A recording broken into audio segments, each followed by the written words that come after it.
আগামীকাল বৃহস্পতিবার জেলার সমস্ত প্রাথমিক বিদ্যালয়ে ছুটি ঘোষণা করলেন প্রাথমিক শিক্ষা পর্ষদের চেয়ারম্যান তথা মেমারির বিধায়ক মধুসূদন ভট্টাচার্য।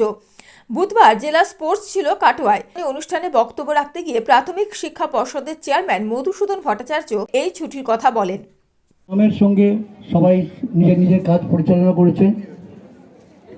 আমরা মনে করছি যে আগামীকাল, কেবলমাত্র আগামীকালই আমাদের পরিশ্রমের এই সুফল হিসাবে, অর্থাৎ এই যে এতদিন ধরে পরিচর্যা হলো তার সুফল হিসাবে এবং তাদের পারিশ্রমিকের দক্ষতাকে নির্ণয় করে ভেবে আগামীকাল ছুটি ঘোষণা করা হচ্ছে এবং সকল শিক্ষক শিক্ষিকাকে অনুরোধ করা হচ্ছে যারা অনুপস্থিত আছেন বা এসআই সাহেব ম্যাডামদের সঙ্গে সহ যারা যুক্ত রয়েছেন শিক্ষা দপ্তরের সঙ্গে, তাদের প্রত্যেককে এই বিশেষ বার্তাটি পৌঁছে দেওয়ার জন্য অনুরোধ করা হচ্ছে।